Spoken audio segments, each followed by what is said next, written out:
Hitchhiking to survival.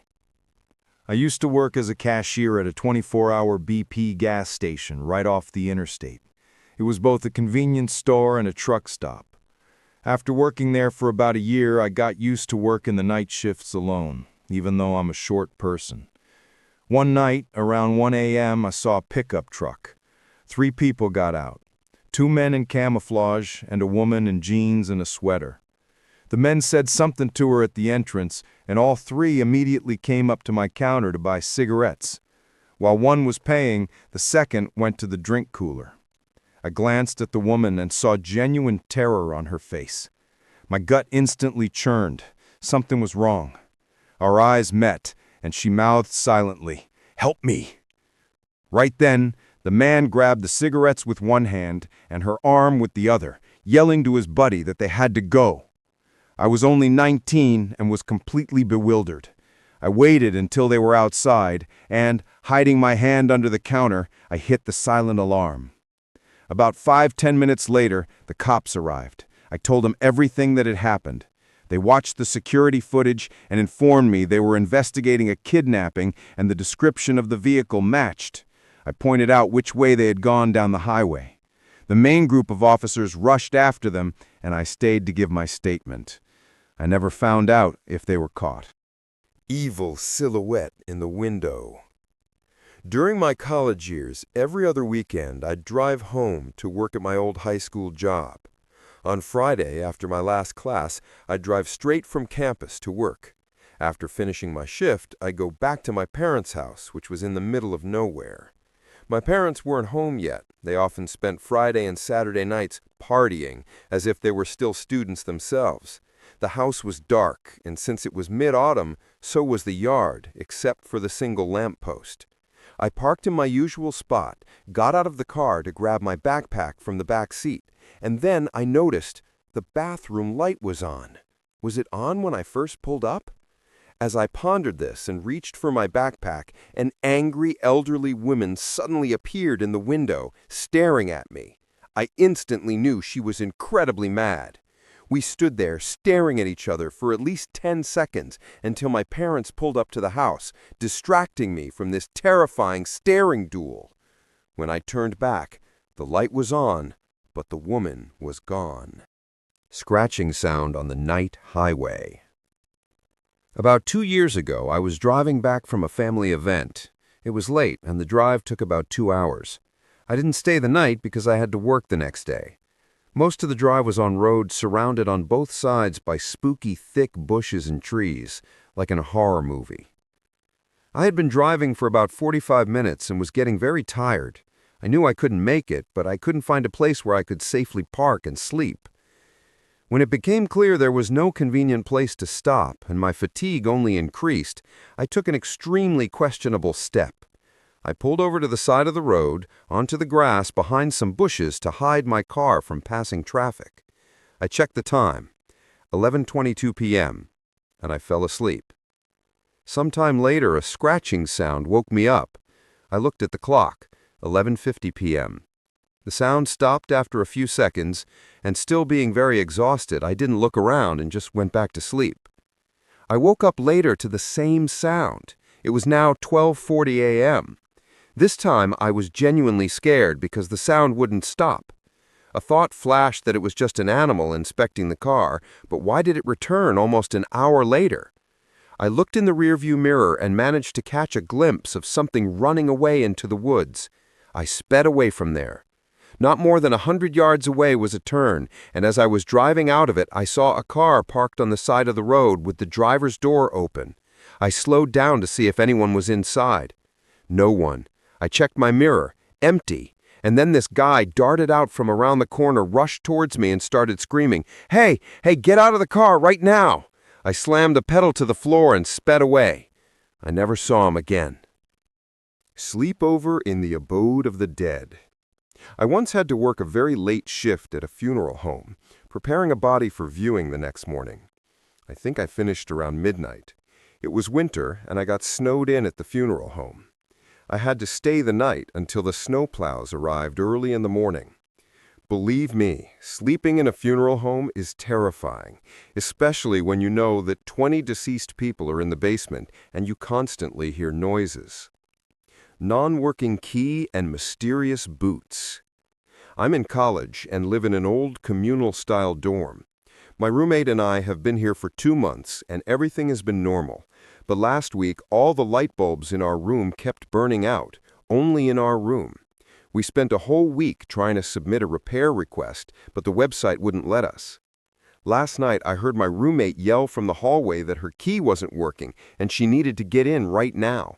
I jumped out of bed and reached for the lock, but then I looked at her bed and saw that she was asleep. I stepped back from the door, deciding it must have been a dream. After one last look at my sleeping roommate, I turned to lie down and saw a shadow under the door. The door hangs a couple of inches above the floor. I leaned down to see if someone was standing at our door or the one across the hall. At the level of the gap, I saw a pair of boots facing our door. Then the person turned away, and I heard the stairwell door open. I couldn't even turn on the light because the bulbs were out. I crawled back into my bed, grabbed my desk lamp, and sat there, numb with terror. To get onto the women's floor, you need to swipe a student card. The building locks exactly at midnight. We've had problems with homeless people sleeping in the basements, but I was terrified because the boots at the door were men's, and I could have sworn I heard my roommate's voice. The switch in the bathroom. A few years ago, I was looking after my cousin, who has intellectual disabilities. She could move around on her own, but due to severe arthritis in her knees and ankles, she needed supervision and help, such as with bathing. In the morning, I would go into her room, help her get to her walker so she could go to the bathroom, and prepare breakfast. One morning, I heard the water running in the bathroom. Heading there, I walked past her room and saw her sitting in the rocking chair in the corner, covered completely with a blanket and rocking. "Don't leave the water on, you'll flood everything." I went into the bathroom to turn off the tap and saw my cousin standing there, washing up. I immediately ran back to her room, but there was only a crumpled blanket in the chair. My cousin asked why I had made her bed. I didn't stay there long after that. Easter Bunny Stalker. When I was little, we lived near the woods, and the cemetery was visible from the back porch. I remember waking up one Easter and seeing the Easter Bunny. I didn't tell anyone, but I found an extra Easter egg in the house that my parents hadn't hidden. Years later, in high school, I asked my parents if they ever dressed up as the Easter Bunny and came into our room. They said they would never go to that much trouble. Then my younger sister, who shared a bunk bed with me at the time, said she remembered the bunny coming into our room. I was freaked out that we both remembered seeing a person in a bunny suit in our room. To make things even stranger, I told my friends about it at lunch. One of the girls, my neighbor across the street, said that one Easter she looked out her window at night and saw the Easter Bunny standing on her driveway. It still gives me shivers. I have a panic-level fear of people in that costume. Silent silhouette in the tree. I had wonderful parents who let me sleep in the living room because my sister was a light sleeper and I could stay up until dawn. Of course, I always fell asleep on the couch because late-night shows made me tired. One night, I woke up with a strange feeling, like an instinct. I sat up abruptly and stared at the window. We lived in rural Georgia, so imagine an abundance of trees perfectly lit by the moon. I saw the silhouette of someone in the tree right in front of the house. Our dog dashed to the window, growling and scratching the glass. In terror, I ran to my parents' room and tried to explain that there was a strange person outside. I was shaking in my mother's arms until my dad came back, saying he hadn't seen anyone and told me to go back to sleep. I decided to sleep in my own room. I told my sister what happened. My dad regularly walked around the house with a cup of coffee. Everything was quiet and calm, and I finally thought, I can sleep. No. I spotted the man outside my window. He made a shh gesture at me and ran away. Just turned and ran straight. Ride with a killer. I grew up playing pool, and trips to weekend tournaments were a regular thing. My friends and I were in our early 20s, and we were trying to save money, so we decided to ride together and get one room for the next tournament. We even found a fourth passenger, Bert. I had only met him once before. He was a typical, wandering-eyed redneck, intimidating and drunk. On the 3-hour drive to the tournament, Bert was already drunk and spewing some crazy stuff about his wife. Apparently, they were getting a divorce, and he was very angry.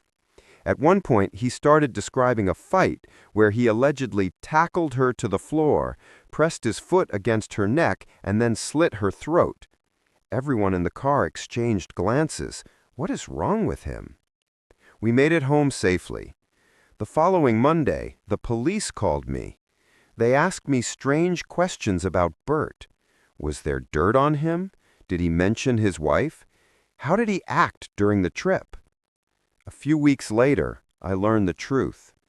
Bert had murdered his wife that Thursday evening, and the next day he got into my car to go to the tournament.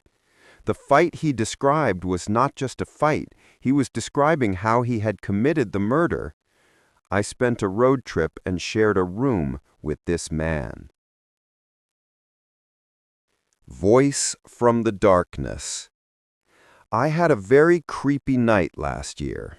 I live alone. Late in the evening, I received a phone call. The volume on my phone was very low, and I didn't hear it ring while I was asleep. I woke up for no apparent reason about an hour after the call. Picked up my phone. It was a blocked number. I fell back asleep, not thinking much of it. A couple of hours later, I woke up again, looked at my phone. The same number had called 15 more times. This completely woke me up. I saw I had 3 new voicemails from that number. I listened to the first one. A man whispered into the phone, "I just climbed in through your dining room window." My hair stood on end, and I nearly vomited from fear. I sat in bed for several minutes, paralyzed with terror, trying to figure out what to do. I listened to the second message. The man said, "Your bedroom door is locked." Hearing this, I immediately dialed 911. Someone was in my house. The officer was asking questions, but I couldn't hear any. I was so shocked. I stayed on the line until 2 police officers arrived and searched the house. I felt safe enough to let them go. And then I listened to the third message. The man whispered, "I'm hiding in your house." Hearing this, I got into my car and drove to my sister's house, where I spent the night. I only returned home the next day with the police, my sister, and her husband. The entire house was searched thoroughly, and we found nothing. Not sign of a break-in, not a single call after that night. I have to convince myself that it was just some kid trying to scare me. Bitten in the asylum. In high school, I had, shall we say, some mental health issues.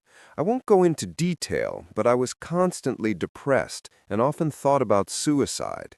My parents sent me to a psychiatric facility for boys.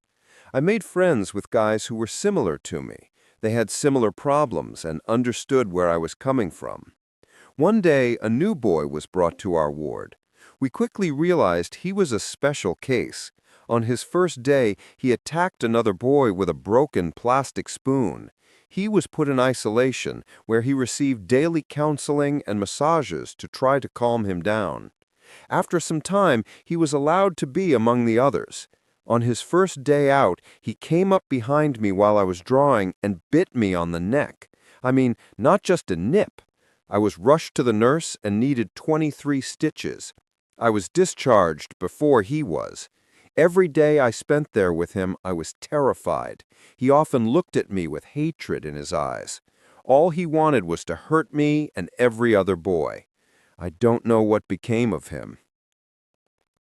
Life with a little sociopath. My father remarried when I was 7. My new stepmother had 3 children. The youngest, a baby boy, the eldest, a very nice boy, 2 years older than I was, and the middle child, a girl my age. This girl, let's call her Amy, could be described as a deeply troubled child. She was very, very mean. When we first moved in with them, I would sometimes wake up in the middle of the night and see Amy standing in my doorway watching me. I'm not exaggerating, she really did that. When I told my father, he blew up. Amy stopped doing it after she was punished. But a few weeks later, one night I woke up with unbearable pain. Amy had stuck a thumbtack in my forehead. I screamed and cried, and my parents and her mother rushed into the room. Amy was punished, of course, but not as severely as she should have been. My parents were in denial, deciding she was just angry at me, but I told them there was something wrong with her, that nothing had happened and she had no reason to be angry or to do that. I could see my father understood this was serious. I tried to tell Dad she needed to be sent to a hospital, but at my age I didn't know how to name the place, just a hospital for people with problems. We lived on a dirt road, and on weekends I was sometimes forced to play with Amy. I constantly asked her to stop looking at me and to not come near me. I lived in hell. This little girl was crazy. All she talked about was becoming a doctor to perform surgeries, but, as she put it, maybe not very good ones. She would say it would be fun to cut people open and fill their cavities and arteries with broken glass and nails. To say I was afraid of her is an understatement. One day I was playing in my room when she called me saying she wanted to show me something. I followed her down to the creek. When I got there, I nearly passed out. She had brutally murdered a bunch of ducks. I ran home and cried. She told me, "If you tell anyone, I'll stick thumbtacks in your head again." My father and her mother eventually divorced a couple of years later. Many years passed. About 5 years ago, I saw on her mother's social media that Amy had been institutionalized in a psychiatric clinic. Surprise, surprise. Invisible housemate. A few years ago, my good friend Paul asked me to house sit. He and his family were going on a 5-day vacation to Disneyland and wanted me to stay there, feed the animals, and look after the house. I was jobless, and he offered me $200. I needed the money, so I agreed. The first couple of days were great, fun and relaxing. They had a hot tub that I enjoyed using, and their 2 dogs were wonderful. However, on the 3rd night, the weirdness began. I made myself a sandwich for dinner and left everything on the table, or so I thought. About an hour later, I went back to the kitchen for a beer and to clean up, and I noticed that the bread was already put away and the mustard and mayonnaise were already in the fridge. I wasn't sure if I had put them away myself, but I was pretty sure I hadn't. I shrugged it off and fell asleep watching TV. The next day, I woke up and the TV was off. Not only the TV, but all the lamps in the room and the speakers were off too. At this point, I officially felt strange and wondered if they had a ghost or something. I shrugged it off again. The rest of the day was normal, nothing strange. The next day, I drove to the store, and when I returned, I decided to soak in the hot tub again. When I got out a while later, I found that my towel, which I had hung on the hook on the deck, was gone. I went inside, dripping water, and found my towel in the master bathroom draped over the edge of the shower. I was absolutely sure I hadn't put it there. I called Paul and asked if anything like this had ever happened to them and if he thought they had a ghost. He said no, nothing like that had happened. Then he told me to ask John. I asked who John was. His answer confused me. He said, "That's my brother-in-law." I told him his brother-in-law hadn't shown up since I got there.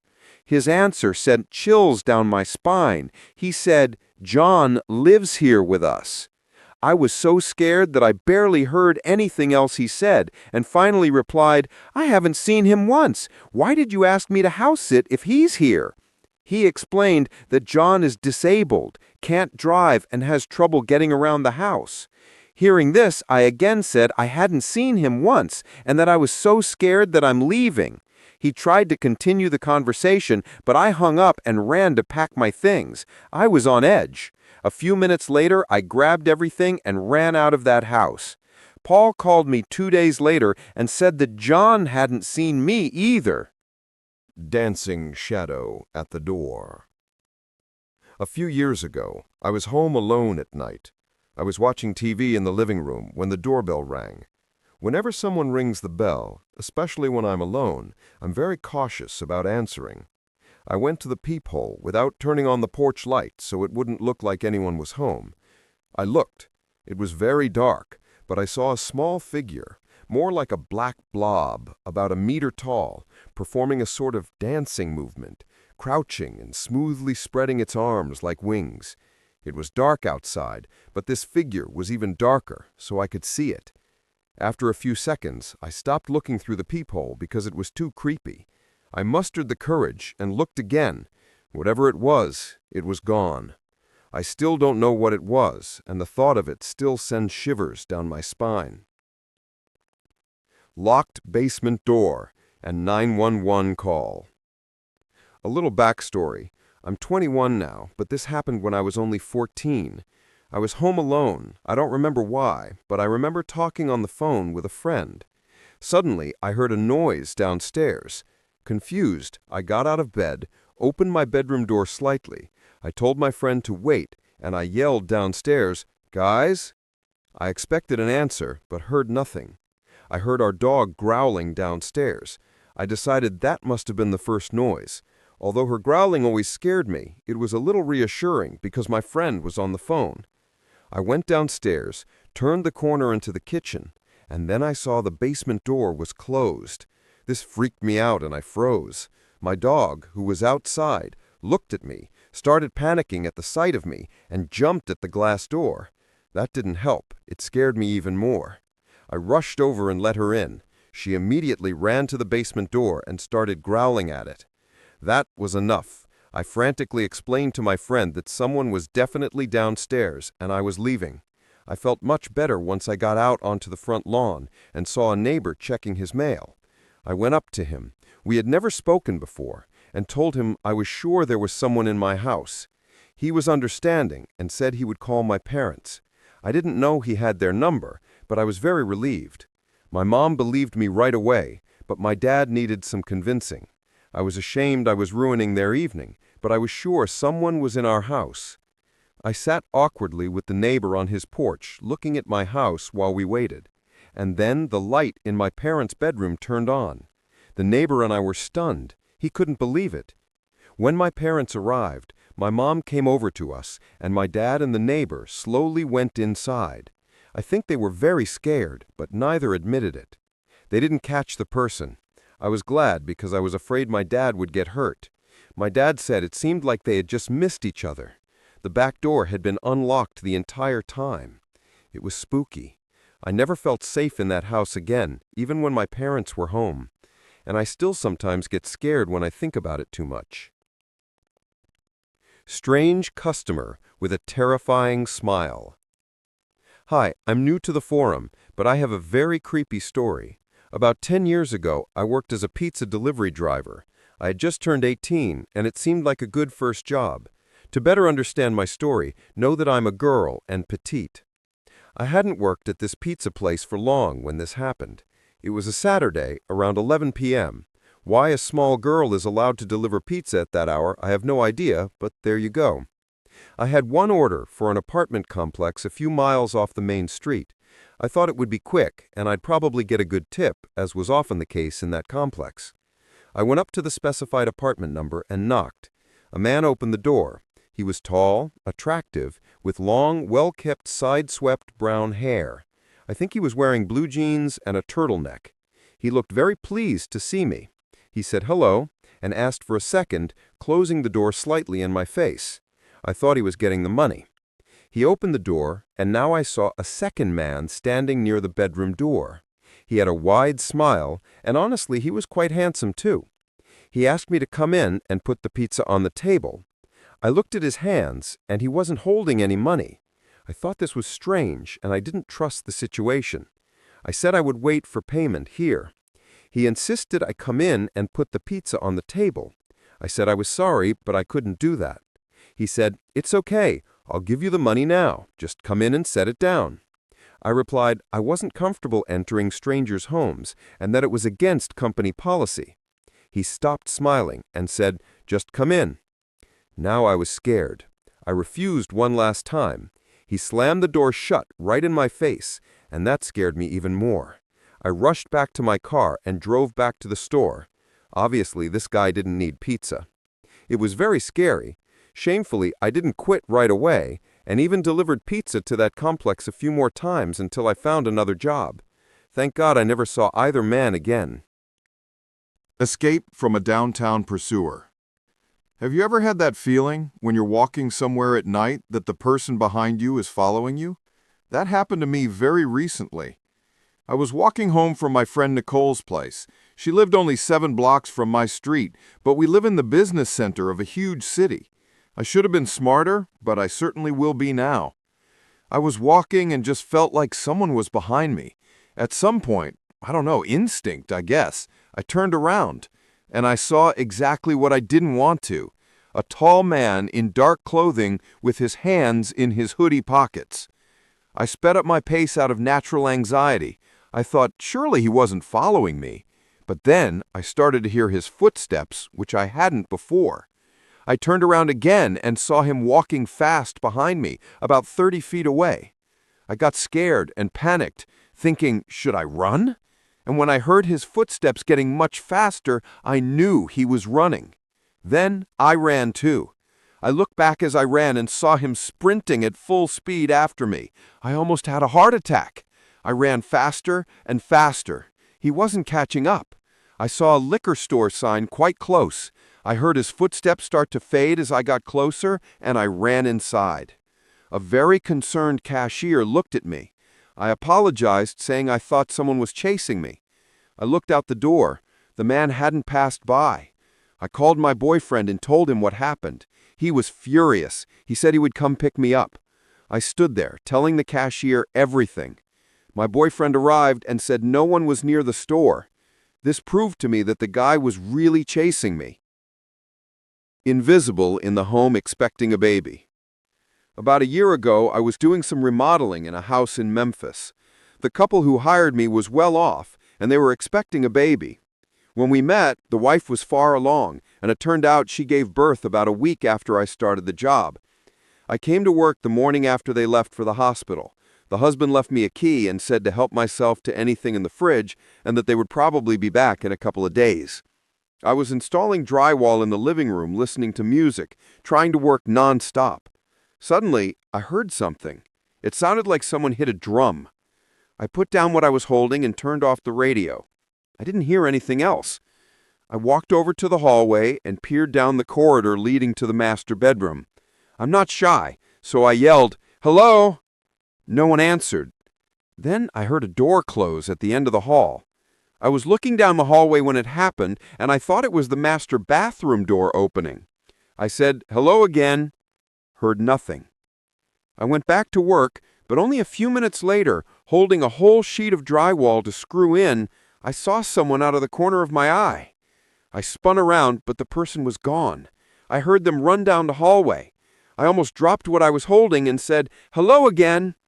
I was breathing heavily now because I was sure I had seen someone out of the corner of my eye. I walked back to the hallway and looked, saw no one and heard nothing. I looked at the clock, 6:19 p.m. I told myself that was enough for the day. I went back, plugged in the charger for my drill, put the battery in it, grabbed my keys from the rack, and left. I returned to their house the next morning and continued working. But first, I walked down the hallway and checked the rooms. No one was there but me. Later, when the husband returned, I asked him who it could have been. He said he had no idea and that no one else lived there besides them. I am sure I saw someone in that house. Waiter pursuer in Santa Cruz. My wife and I were celebrating our 5-year anniversary and stayed at a nice hotel, the Dream Inn in Santa Cruz. It was September and the weather was perfect. One night, we returned to the hotel after dinner. My wife went to take a shower, and I sat on the balcony overlooking the ocean. I was drinking a beer and just enjoying the view. It was great. You could see the ocean, the pier, and the boardwalk. While I was sitting there, a man walked up and standing right below me said, "Hey, your wife is gorgeous, sir. You better watch her." I was offended that he came up and said that. I didn't respond. He walked away, and I forgot about it. The next day, we were walking on the pier and saw a nice-looking restaurant where we wanted to have lunch. We went in and sat down. Soon, I noticed that one of the waiters was acting strangely and constantly tried to look at us as he passed by. My heart sank when I realized that the waiter was the same guy who was below my balcony last night. I stared at him, and he just smiled at me. This made me very angry and honestly scared. I told my wife about it, and she agreed we should eat somewhere else. We were only staying there for one more day, and I didn't see him again. But man, that was creepy. That guy must have been on his lunch break or something, and he followed us. I have no idea. Body in the basement. Hi everyone, I have to share this with you. I think this story deserves to be here.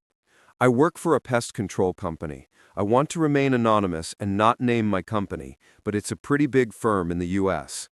I'm the termite guy, which means I do the toughest work. I have to crawl under houses and spray termicide on the wooden beams that hold up the house, as well as drill holes in the concrete and dig trenches around the perimeter of homes. I guess not much scary can happen on this job, it's just very hard work. But one day, about 6 months ago, I was in for the surprise of a lifetime. I was working on a very old, dilapidated house in the hills in my state. The woman who lived there was a very sweet, older lady who just wanted to save her house before the termites literally ate it whole. Everything was business as usual. I crawled under the house into the crawl space to spray the treatment. As I was crawling, I smelled a horrible stench. I thought to myself that it was unlike anything I had ever smelled, but the smell was very strong. Not strong enough to stop me or make me vomit, but man, it was disgusting. Crawling, spraying, and trying not to breathe too deeply because of the smell, I came across a body. It was almost completely decomposed, but there was still some flesh remaining. It was surreal. I couldn't believe I had stumbled upon something like this. It was like hitting the jackpot in the weirdest finds category. The body was clearly placed there.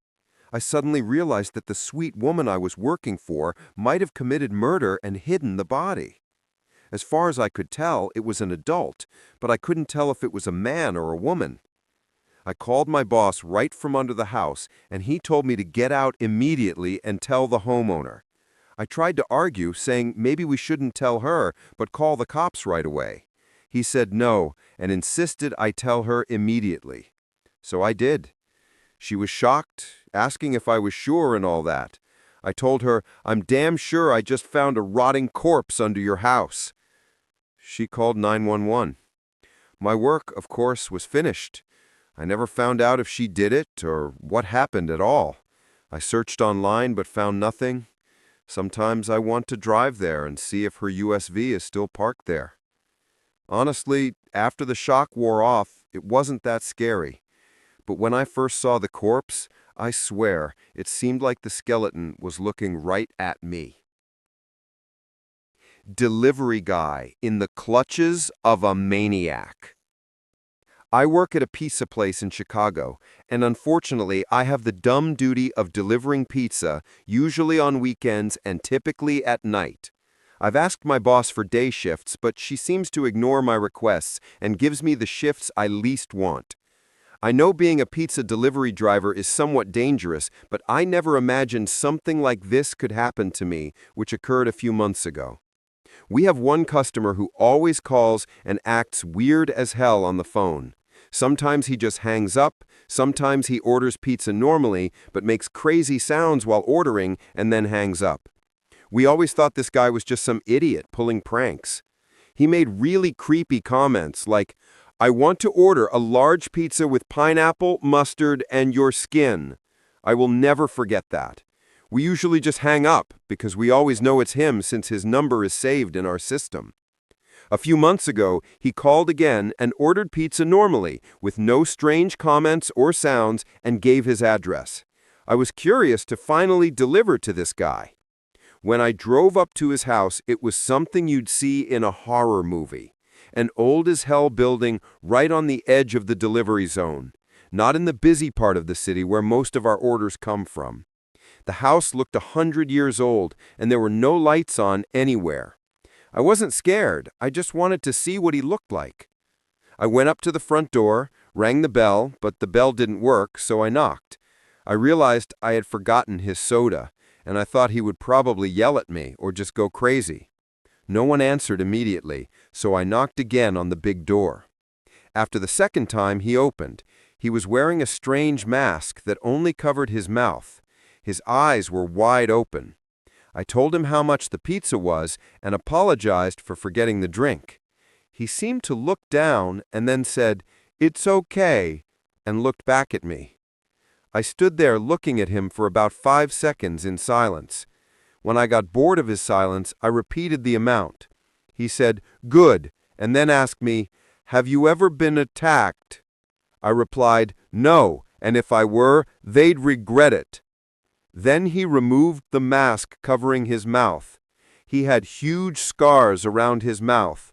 I have no idea where they came from and can't even imagine, but he looked seriously disfigured. He smiled at me, and his lips were all cracked. I noticed he wasn't going to give me the money, so I said I was leaving. I turned and started walking down the steps. He yelled at me and slammed the door. This bastard was crazy, and I don't think any of this was a joke. His final scream was creepy as hell. He's called a few more times since then, and we now just tell him he's on our blacklist. He usually just yells and hangs up or curses at whoever picked up the phone. Night guest in the backyard. Hi, I want to share a scary story that happened to me when I was 10. It happened at my house in the middle of the night. I woke up to get a drink of water as usual. I left my bedroom and went downstairs. My house had 2 floors, but really 3 if you count the stairwell to the front and back doors. This was my usual ritual. I'd wake up around 2 a.m., go downstairs for water, stand in the kitchen, drink, and look out the back window at our yard. I always did that and imagined how scary it would be to see someone there. That night, I actually saw someone there. While I was drinking water, I saw a figure standing by the fence in the back of the yard. I didn't know what they were doing or if they were looking at me, but they were dressed all in black. I stood there, paralyzed with fear, until the person started to move. They walked casually across my yard. It was horrifying. They were walking toward the wooden steps leading to the back door. I crouched down and ran upstairs as fast as I could. I tried to open my father's bedroom door, but it was locked. I knocked and knocked until he finally said, "Yes." I tried to whisper that someone was in our backyard, but loud enough for him to hear me. Nothing. I repeated it a little louder. He finally opened the door. I started crying. I said I saw a person in our backyard. He told me to come into his room, which I did, and he went downstairs. I waited a minute, but I couldn't stand it and slowly started going down the stairs. Before I reached the bottom, he came around the corner and scared me, saying he hadn't seen anyone. I told him I definitely saw someone walking toward the door. We both went back to the kitchen and looked out the window. Saw nothing, saw no one. After he asked me a few times if I was sure, he called the police. They arrived pretty quickly, checked our backyard, front yard, everywhere around, but found no one. We went back to sleep. For some reason, that person didn't try to enter our house, but I'll never forget seeing that person there. And I still can't look out windows at night. Silhouette in the chair. I was home alone at night when I was a teenager. Everything was normal until I woke up in the middle of the night to get water. I left my room, went downstairs, and as soon as I stepped onto the bottom landing, I saw a figure sitting in the old armchair in our living room. I stood there for a few seconds in complete shock and terror. The sitting person started to move and stand up. I turned around and ran back upstairs. I ran into my room, slammed and locked the door, crying hysterically. My father appeared at my door no more than 10 seconds after I locked it and asked why I had slammed the door and what was going on. I opened it for him and, sobbing, said I had seen someone downstairs. I asked if it was him, and he said no, that he had just come out of his bedroom, which was next to mine. We lived only 2 of us. He checked the house and found no one, except for an old hotel business card in our city. It was stuffed between the chair cushions. He checked it out, but as far as I know, nothing came of it. It was the scariest night of my life. Escape through the window. This happened on a Friday. I was in high school and had just gotten home after classes. I walked into the house. My parents weren't home yet. This was typical. They finished work at 5, and I was always home alone for a couple of hours after school. I was sitting in my bedroom, watching TV on the edge of the bed, with the bedroom door open. Suddenly, someone walked very fast past my bedroom, scaring the hell out of me. I'm an only child, and I knew whoever just walked by should not have been in my house. I got up and thought about jumping out of my bedroom window. I felt very creepy, and I decided that was probably the best idea. I opened the window and climbed out. Luckily, my bedroom was on the first floor. When I landed on the grass, I turned around and looked into the window. Scared to death I would see someone there or someone would jump out after me. Relief. No one. I ran toward the gate, and the damn lock was so old and rusty that it made a terrible noise as I tried to open it. I opened it, making a lot of noise, and ran down the sidewalk. I stopped, and my heart sank. I realized I had changed into basketball shorts when I got home, and my cell phone was left in my jeans pocket. There was no way I was going back inside. But I went back to the house. When I got there, I stopped and tried to see anyone through the front window. Of course, no one was there. I went to the front door and opened it very quietly. It creaked very slowly, and as soon as the door stopped, hitting the closet door behind it, I heard someone say, "Get out." I bolted and called my dad at the grocery store, which was not far from our house. He came to pick me up. I told him we needed to call the cops, but he wasn't scared and just went inside the house when we arrived. No one was there. He assured me he checked everywhere. I only went inside when he said he was 100% sure there was no one in the house. Early the next morning, I woke up because my bedroom was horribly cold. I sat up. The window was wide open. It was winter, and there was no way I would have left it like that. I told my dad about it, but he, of course, didn't believe me. My mom seemed a little scared because she saw how serious I was. Whoever walked past my bedroom was still there. They were in my room while I slept. Empty diner and ominous laughter. When I was 24, I experienced something so strange and scary that I just had to write about it and share it with the world. This is absolutely true and was the scariest thing that ever happened in my life. I was driving to visit my best friend who had moved to another state to go to college. One day I was driving through Ohio, I think, on a long highway that crossed the entire state, and then my car stalled. I pulled over to the side of the road where I eventually stopped. I hadn't run out of gas, I had just filled up in the last town. I tried to start the car, and I was very relieved when it did. I was confused and worried about why the hell it had just stalled. As I started to pick up speed and get back onto the highway, the car started making strange noises, like something was rubbing against something else. I looked up and saw a sign indicating that there was a gas station and food at the next exit. My car was running, but with that scraping noise, I decided to take the exit and see what was there. At that exit, I only saw 2 places, a gas station with 1 pump and an old diner nearby. I drove up to the gas station.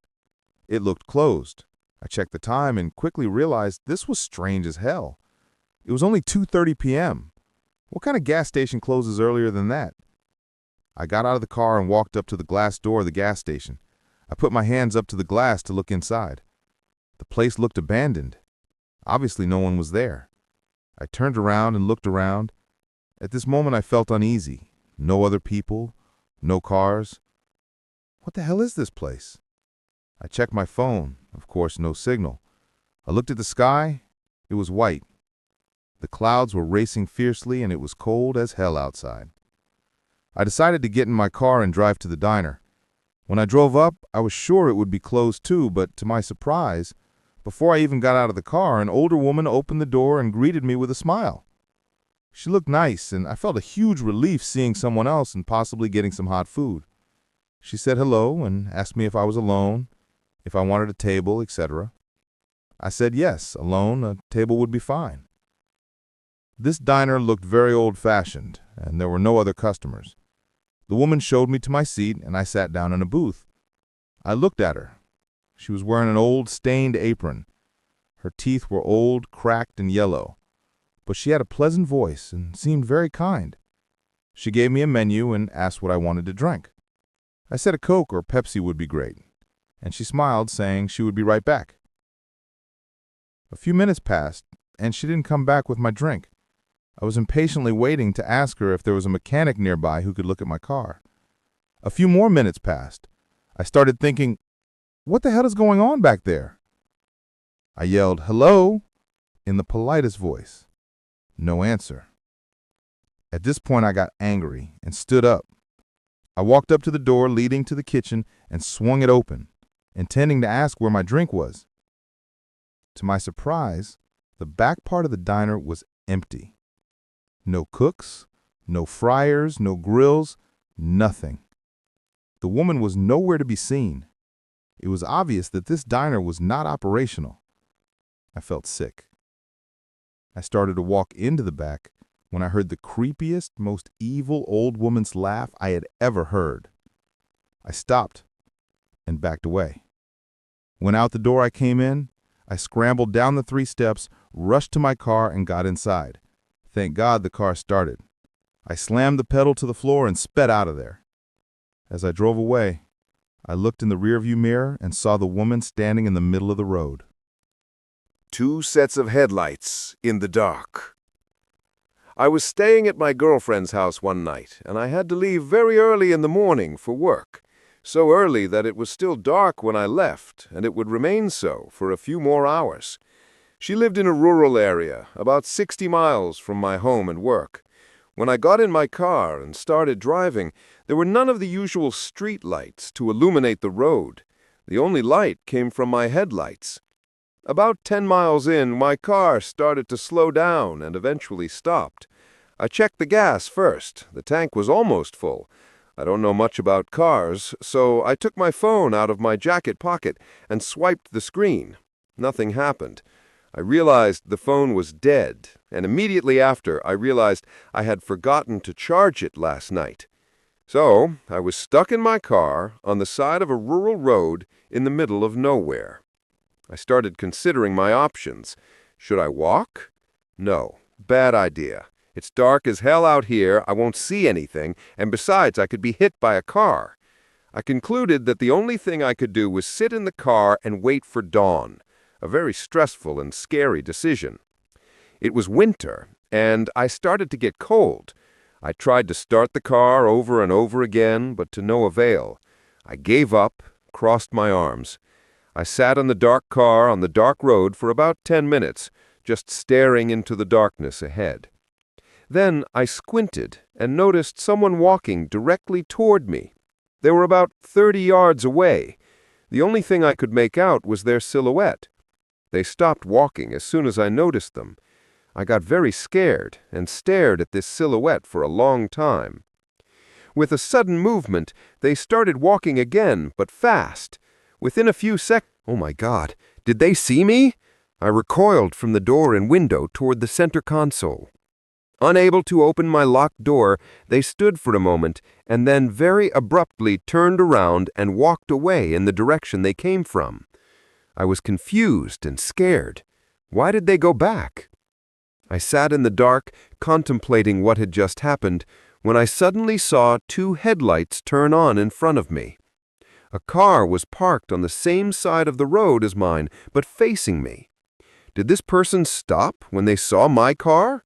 What were they going to do next? How did I not notice they had stopped there? After a few moments, they started the engine, turned the car around, and drove away down the road. A few hours later, the sun rose. A truck stopped near me, and I was asked if I needed help. I asked to use their phone. I called my girlfriend, and she soon came to get me.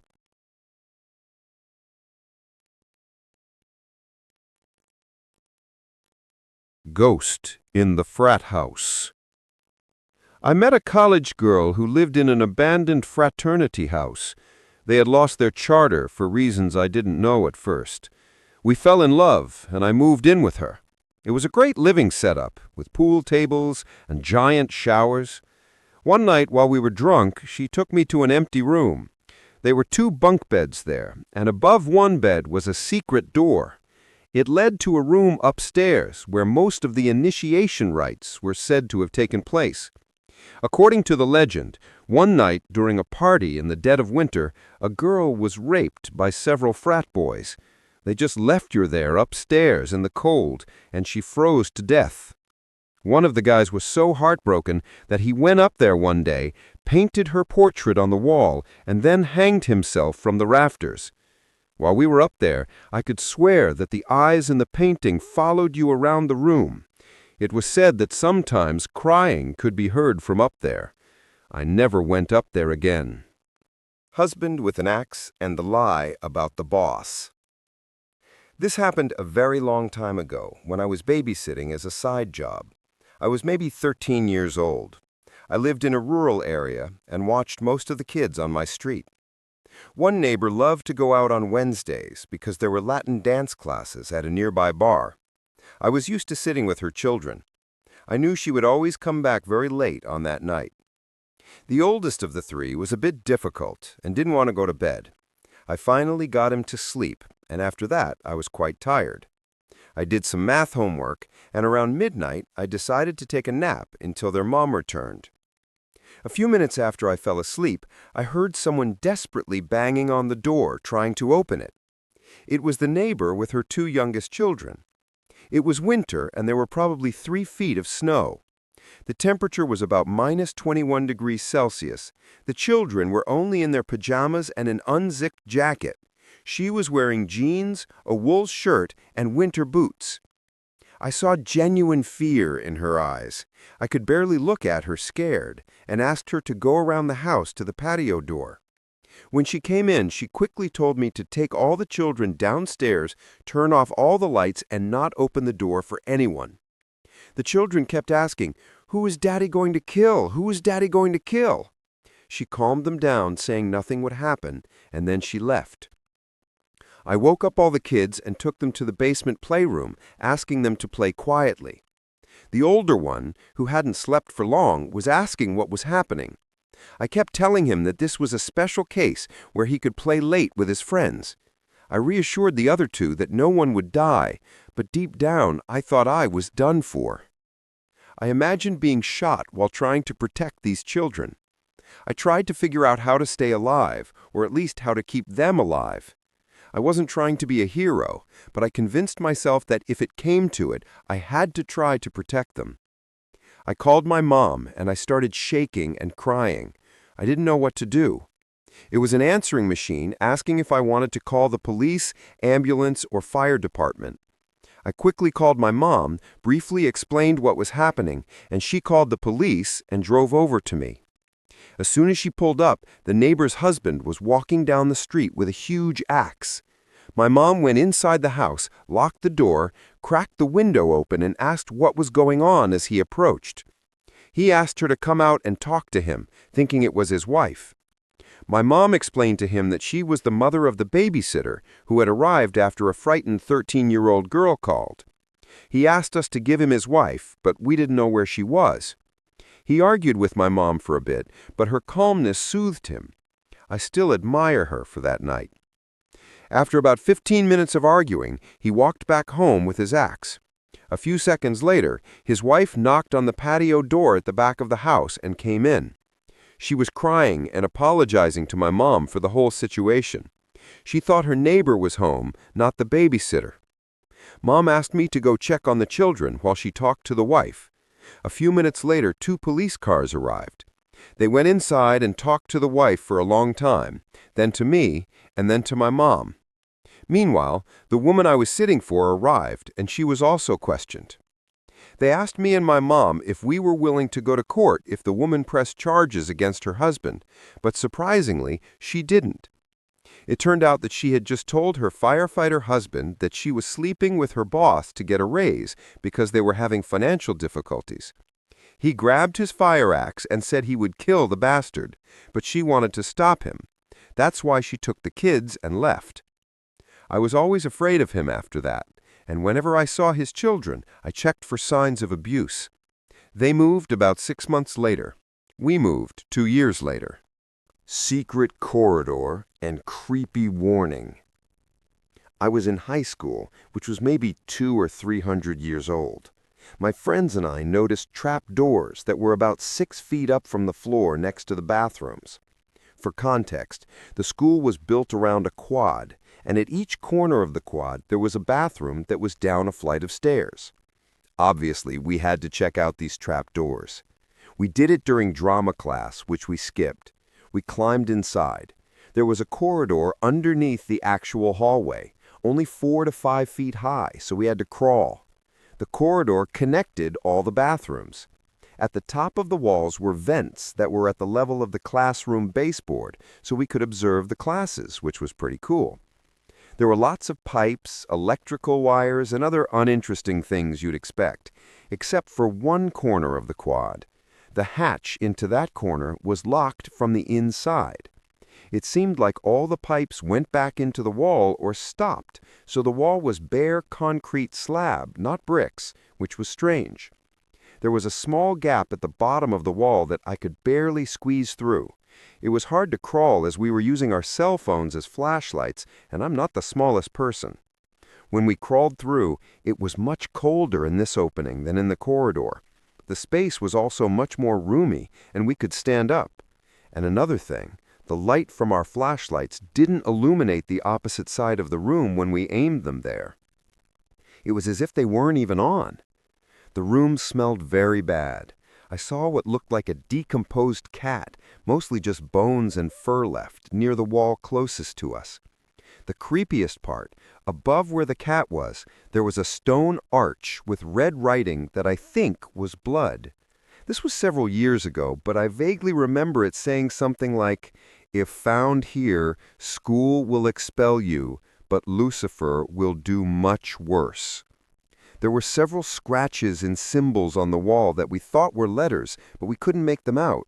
We instantly got out of there because we were scared to death. This was a pretty prestigious school, so getting expelled was probably the scariest thing that could happen to us. Nevertheless, we never ventured into that room again. Ghost that mimicked whistling. I worked in a hospital doing transport for a couple of years. The transport base was in the hospital's basement, which also housed laundry and supply sorting. I hated working there after the incident I'm about to tell. On that particular night, I was the only one in the basement when I heard whistling at the end of the hallway near the elevator. I peered around the corner, expecting to see my only shift partner, but absolutely no one was there. I shrugged. I'm not easily scared, and the nights were always slow, so I sat in the break room eating snacks for a while. Suddenly, I heard a loud bang. I walked out into the hallway, and a bed was rolling down the corridor, hitting the walls. This was very spooky. At this point, I seriously thought my partner was trying to prank me, so I contacted him on the radio and asked where he was. He told me he was in the cafeteria, on the top floor of the building. I still didn't believe him. He had to be joking, and I was convinced I'd catch him red-handed. A few minutes later, I walked past the laundry room. The moment I passed by, the machine started running. I looked inside and didn't see him in the room at all. I have to admit, I was starting to get a little nervous. Then I walked into the laundry room, and the moment both my feet stepped in there, all the machines stopped simultaneously. I froze, then ran out and headed for the elevator. and then I heard the whistling again. At this point, I knew I was the only employee in the basement. As I stood there waiting for the elevator, things started falling off a shelf at the end of the hallway. Boxes of gloves, wipes, packages of tubes. I literally stood and watched them fall one by one at the opposite end of the corridor. I swear my entire body was covered in goosebumps. My hair stood on end. I had a strong feeling I was being watched. I knew I wasn't alone. As I was walking into the elevator, I felt someone lightly touch my arm. I went upstairs and found my partner still in the cafeteria. I frantically told him everything and got out of there as fast as I could, and soon transferred out. A spooky detail worth adding. I whistle unconsciously to myself when I work, and it was almost as if the spirit that was there was trying to mimic me. The creepiest feeling I've ever had. Dramatic baptism and drowning. My family used to own and operate a real estate agency. My grandfather was the owner and boss, and my mother managed rentals and clients. I worked there on weekends when I was a teenager. We worked in a very multicultural area, which I always liked. There was always a significant Maori and Islander community, many of whom were very religious. In one particular house we managed, a family lived with 2 sons. One of them played football with my younger brother, and the other is the protagonist of this incident. This child was about 11 years old, and according to the family, he had started acting strangely. He had fits of violence and said terrible things. Apparently, he was completely out of control. The family called their Baptist pastor and asked what they should do and if anything could be done. The pastor said he would be free in a week and would bring everything needed for a baptism. He said he would perform an exorcism for them, as he was a good spiritual leader, good religious people, and a baptism could cast out the evil spirit. The evening came, the pastor prepared. He got into the deep bathtub they had filled with water for the baptism. He selected passages from the Bible that would help with the exorcism and gathered the whole family to support and pray. Islander families tend to be large. Aunts, uncles, cousins, grandparents came. Everyone was there and wanted to help this child. The parents were instructed to bring the children. The father went to get him, but the child was an absolute disaster. He was described as the Tasmanian devil from cartoons, thrashing everywhere. The father threw the boy over his shoulder and brought him to where everyone was standing, with the child fighting every step of the way. Since his father was a very large man, the child had no chance. The pastor asked everyone to gather around, lay their hands on the child, and pray for him. The father held him in the center of the family group, and everyone stretched out their hands to touch the boy, who was twitching like a wild animal. I heard it sounded like the boy had completely lost control. It was time for the pastor to say what he had to say, and they needed to lower him into the baptism tub, which was supposed to cast out the demon they believed he was possessed by. The father and, I believe, an uncle lowered him into the tub. The family stood around and prayed fervently, but the boy tried to break free as soon as his body touched the water. He put up a crazy struggle. More family members came to hold him under the water. Eventually, they held him there, and they held, and they held, and they held. They didn't mean to, but they drowned him. He was 11 years old, on the verge of puberty. Of course his behavior was unstable. Of course he had a terrible attitude. Of course he fought when his own relatives held him down. What the hell did they expect? The parents, the uncle, the pastor were all arrested. The uncle avoided punishment as an accomplice. The parents got 10 years but got out early, and the pastor got 15 and served the entire sentence because he was the leader and should have known better. My mother had to go back and talk to the police, be a witness in the case about the family and the property and so on. Obviously, since we didn't know them that well, we couldn't talk about whether their child was possessed, but I can tell you that this is probably the saddest thing I have ever heard. And even if he was possessed, he didn't deserve for this to happen to him. Abandoned camp in the mountains.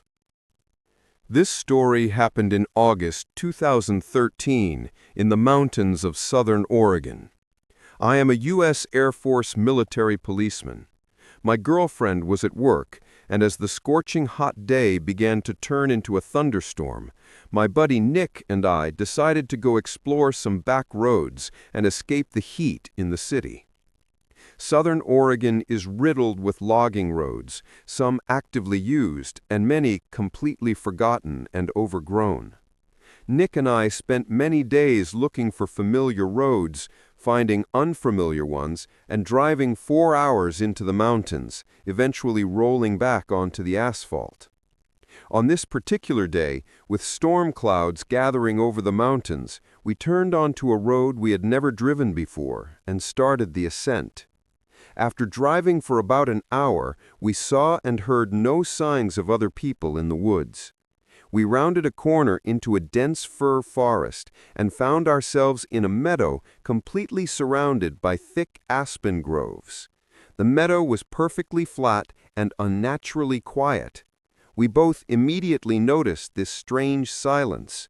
No birds, almost no insects, no squirrels, and certainly no other people. At the far end of the meadow, right at the tree line, stood a picnic table. The table was very strange. It was bright orange and much larger than a typical park picnic table. Discussing this, Nick drove across the meadow to get a closer look. I remember feeling anxious as we approached. This entire scenario was exceptionally strange. The overall silence of the aspen grove was unsettling, and it was almost impossible to look far into the trees, as aspens grow very close together. When we parked by the table, I jumped out of the passenger seat to look around. I'm short, only about 5'5", but nonetheless, the table was ridiculously huge and practically unusable. The seats were almost chest level, meaning I'd have to climb onto them just to sit. While I was looking at the table, Nick called me over to the truck. I noticed he was looking into the aspens. At first, I couldn't tell what he was looking at, but then I noticed a patch of color that was completely out of place in the dense trees. A small, single-person tent stood deep in the trees, about 50 feet from this strange table. An initial sense of fear washed over me. I was sure someone was in that tent. And if we could see the tent, they could undoubtedly see us.